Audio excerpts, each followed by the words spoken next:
Hey guys, thank you so much for clicking on this video. My name is Chris and I just got done watching Spider-Man Into the Spider-Verse. And if you're here, you've most likely just got done watching the movie as well. And if you haven't, please click away guys. This will be completely spoiler filled. I will be going into the ending of the movie, some of the Easter eggs and references to other Spider-Man movies. But for this video, I did decide to bring along a friend. I am a big Spider-Man fan. I know my stuff, but hey, this is a big movie and it can only benefit from having a friend along. So please welcome my friend Zach.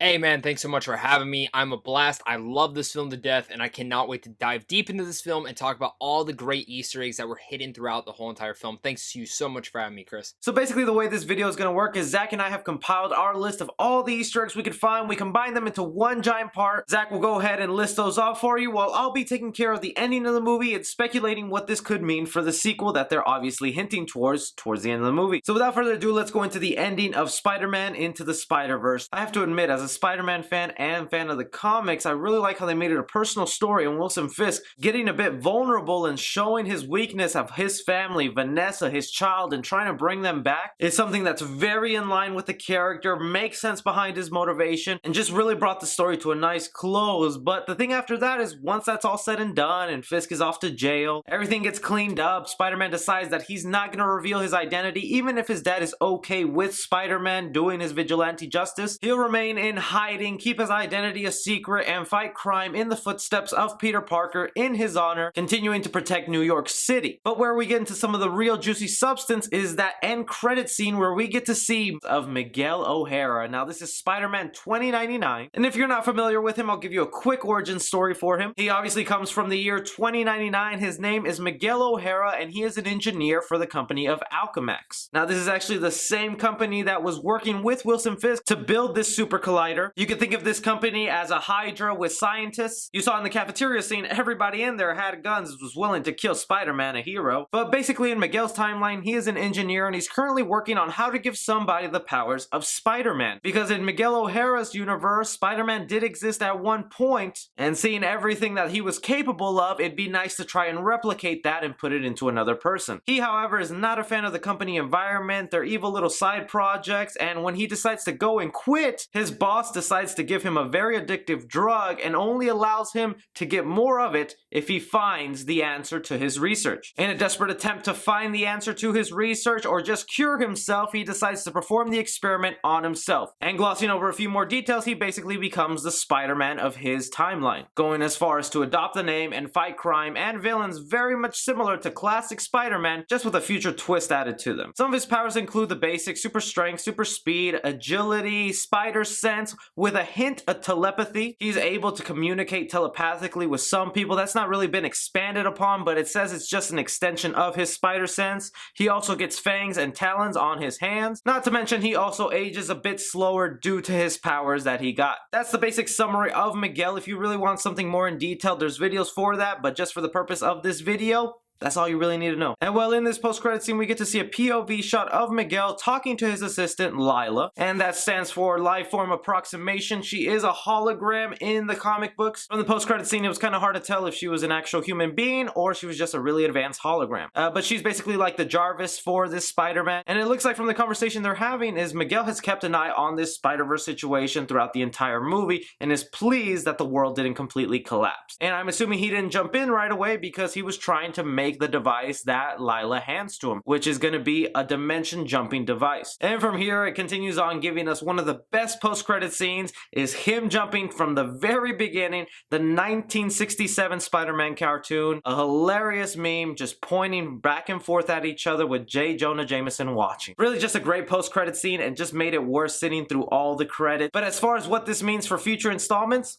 it means quite a lot, actually. So I'm going to go into a bit of a geeky territory here, and this is just my fan theory and speculation, but I have some facts to prove my point. So obviously, Spider-Man 2099 is going to be a big part of the next film. He might even be the new Jake Johnson to Miles in the movie. And from what I can tell is, since he has that device, and it's going to be easy for him jumping back and forth to different dimensions, different versions of Spider-Man, he's going to get Miles, they're going to team up, and whatever's going on, they're just going to have to jump around, and instead of focusing on Miles' reality, we get to see all the other Spider-Man's world. The why? Well, here's where it gets a little geeky. I'm gonna go out on a limb and say that Spider-Man 29 is not actually from a different universe or a parallel dimension. I actually think he's gonna be in the same timeline as Miles Morales. This isn't pretty usual according to the comics. If I'm correct, Spider-Man 29 is in line with the timeline of the regular Spider-Man. But just because movies tend to change things sometimes, I'm gonna go out on a limb and say that they're just gonna keep it in continuity with Miles' universe. It still would fit his origin story because you still had a Spider-Man in that time, a Peter Parker one that would warrant his research in the future, granting him his powers. And the reason he would go to Miles is because they have a shared universe, they live in the same reality, and I'm assuming from the parallel Spider-Mans coming into their world and messing it up just a bit,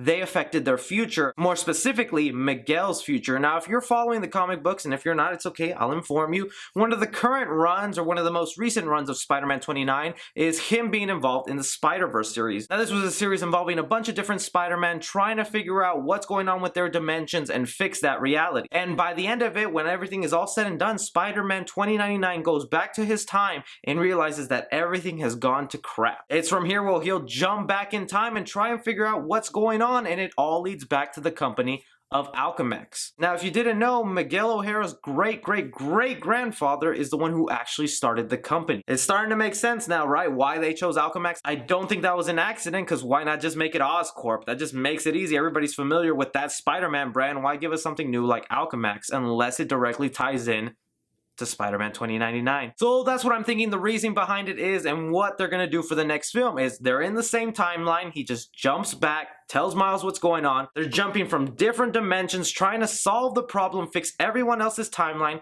and just end on a happy little note. If you have a better explanation for that ending or why they're including Spider-Man 2099, please let me know down below, but I'm gonna hand it over to my man Zach so he can tell you some of the Easter eggs that we've compiled. Yeah, so with all the things within this film, I mean, just from the opening scenes alone, you do get that approved by the Comics Code Authority stamp when the film starts out, and that's something that a lot of comics used to have, and that the fact that this movie had that authenticity to it was awesome. Honestly, I think one of the main things that a lot of people saw from the trailers, and we even get more of in the film, and again, this is spoilers, it's talking about and going through the different sequences of the Spider-Man movies. We get a lot of references to the Sam Raimi universe. We get that upside down kiss that's beautifully told, a train sequence when he's holding the train back, and man oh man, we get the Spider-Man 3 dance sequence. And sometimes when you're going throughout the parallel universes that we do dive into in the Spider-Universe, when you go to Miles' universe, to other Peter Parker's universe, Penny Parker, whoever you want to talk about, each of their cities are a little bit different. One of the big things in here, instead of Coca-Cola, we get Coca-Soda.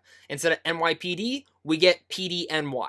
And there's lots of little small references in there, and a lot of the great things in here are a lot of the neon signs within the backgrounds that you do find. We get Perry Joe, who is actually the lead guitarist for Aerosmith. His name is on one of the signs in the backgrounds, and you totally get to see that light up. And you might be wondering, well, why is the lead guitarist of Aerosmith in here? Well, he actually did the original Spider-Man the Animated Series theme song, so you gotta add that in there too. The Daily Bugle shows up in here, and even in Miles' world, we do find out that instead of Blue Man Group, it's Red Man Group. Instead of Shaun of the Dead, it's Dusk of the Dead, and that might be a little bit of a mix of Dawn Till Dusk, the old vampire film, and maybe a mix of, again, Shaun of the Dead, that great Coronado trilogy film. And with the hip-hop heavy soundtrack within this movie, you have to have references to that, and of course, you see me wearing my Chance the Rapper hat. Well, we do get some Chance the Rapper stuff within the background of this. Instead of a 3, he has a 4, and we also get some references to The Weeknd in here. It's nice seeing those little tidbits. It really furthers out this world and makes it feel relatable, but also a little bit odd, because some things might be different. And one of the sad things about this thing is that obviously in Miles' world, Peter A. Parker is dead.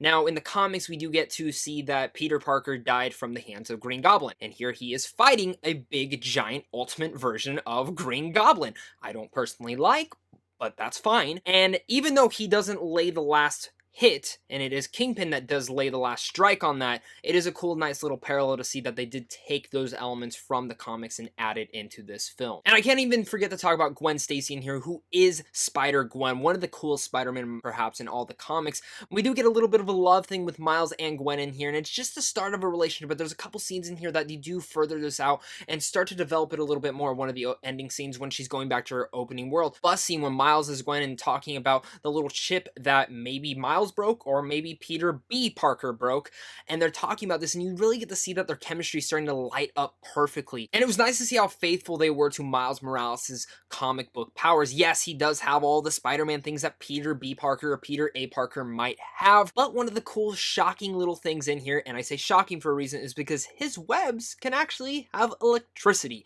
and he can shock people with them, but not even with that, he can turn invisible. And one of the smallest details of the film that nothing ever gets thrown at you, but it's right there sitting in front of you, and I didn't realize till right after that me and my friend started talking about this, and that is in this film, Miles Morales is at a boarding school. He does have a roommate. They don't say the roommate's name, but I happen to believe this is Ned from the comics, Miles' friend, and most people know him from Spider-Man Homecoming being Peter Parker's friend in there. I love that they added this small little nod, and the reason I do believe this overall is because he does reveal his identity at the end of the film to his roommate. So I'm assuming this is Ned. It has to be Ned. Who else would it be? It fits perfectly, and he even has the glasses. And of course, one of the most important Easter eggs in this whole entire film is rest in peace to Steve Ditko and of course Stan Lee. There's two great moments within this movie that carry throughout, and one of the things is right at the end we do get a quote from Stan Lee that says that person who helps others simply because it should or must be done, and because it is the right thing to do, it is indeed without a doubt a real superhero. And then it goes on to say that rest in peace to Stan Lee and Steve Ditko. It really did feel like the perfect end cameo to Stan Lee, and how much depth it put into there, because it really is him handing off this costume to a new Spider-Man, and it's a nice little nod to that whole world, in a sense to Miles Morales himself as becoming the new Spider-Man for this world. Now jumping in, once they head to Aunt May's house, they happen to go down into Peter A. Parker's spider lair. Now this is an awesome lair. It's pretty much his Batman cave, and when you're going down into here, we not just get first debuting into the Amazing Spider-Man 130 in 1974,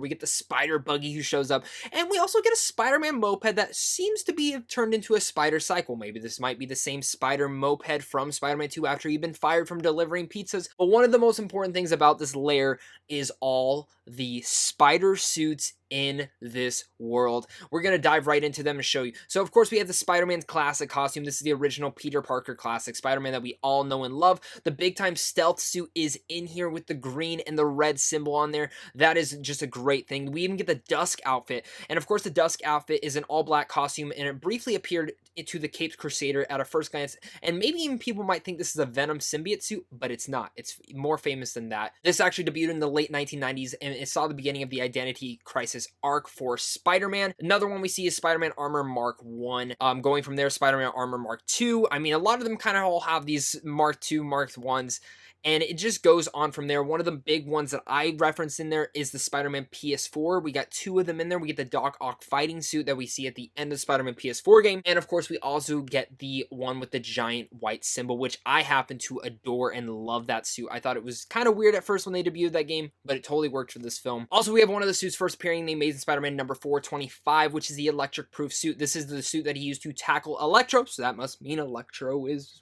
in this world. We also have the Secret War suit, which I love that comic iteration, and I love the suit in general. The red, the black, and the teal blue all on the side. But I mean, the one that I think some people might look at and be like, is that a Doctor Strange suit? No, it's the caped costume. The caped costume actually showed up in What If number 19, and writer Peter Gills explored a world in which Peter managed to prevent the burglar from killing Uncle Ben. Instead of fighting crime, Spider-Man uses this movement to further his career and soon become a movie star as well as a PR guru. And if we're talking about even weird things too, of course we do see in here that there is that small little reference to Peter B. Parker getting married to Mary Jane and also getting a divorce. Now, of course, in this film, their divorce is just over real life stuff. In the comics, he deals with Mephisto and makes a deal with pretty much the devil. And that deal is to get a divorce with his wife to save Aunt May. But really, guys, those were just our thoughts on the Spider-Man Into the Spider-Verse movie, our Easter eggs, our references. Please let me know what you guys thought down below. Speculate, add your Easter eggs, add your references. Really happy to have my friend Zach join us. Go check out his channel. He's got great stuff, trailer reactions, reviews, just a nice up-and-coming movie channel. So go ahead and check him out. And thank you again for joining me, Zach. Yeah, no problem, man. Thank you so much for having me. I love your channel. I love the format that you have on this channel, and I was very thankful to be on here, especially when we're talking Spider-Man. Be sure to like and subscribe. Follow me on Twitter at 3C Film Review. But as always, I'm Chris. Take care.